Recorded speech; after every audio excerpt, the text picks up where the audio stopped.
So আজকে আমার এই খবরটা করার এই ভিডিওটা করার তেমন কোনো ইচ্ছা ছিল না, বাট এই নিউজটা দেখার পর আমি খুবই খুশি হয়েছিলাম।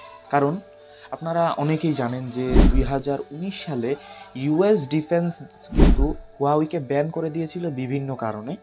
এবং তাদের একটা সেকশন ছিল, সেকশন 839, এই অনুসারে কিন্তু হুয়াওইকে ব্যান করে দেওয়া হয়, অর্থাৎ বিভিন্ন জাতি রাষ্ট্রীয় তথ্য মানে ডিসক্লোজ করার কারণে এটা করা হয়। কিন্তু বর্তমান সময়ে ইউএস ডিফেন্স নিজেই মানে চাইছে যে যাতে হুয়াওই তাদের সাথে আবার আসুক, কারণ হুয়াওই এমন একটা টেকনোলজি এবং বর্তমানে পুরা ওয়ার্ল্ডের মধ্যে কিন্তু হুয়াওয়ের সবচেয়ে ইনোভেটিভ একটা টেকনোলজি এবং সবচেয়ে সেফও আমি বলতে পারি। বিকজ আমার মনে হয়েছে, কারণ আমি অনেক দিন ধরেই হুয়াওয়ের কিছু ফোন ইউজ করছি, তাই আমার মনে হয়েছে যে এটা অনেক সেফ। এবং ইউএস এই হুয়াওয়ে ছাড়া কিন্তু চলতে পারবে না, যার ফলে তারা কিন্তু হুয়াওয়ের যে সাহায্য সেটা প্রার্থনা করছে।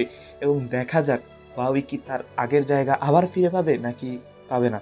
কারণ আমরা একটা সময় দেখেছিলাম যে এমনকি অ্যাপলকে পর্যন্ত বিট করেছিল হুয়াওয়ে। তো দেখা যাক এবার কি হয়।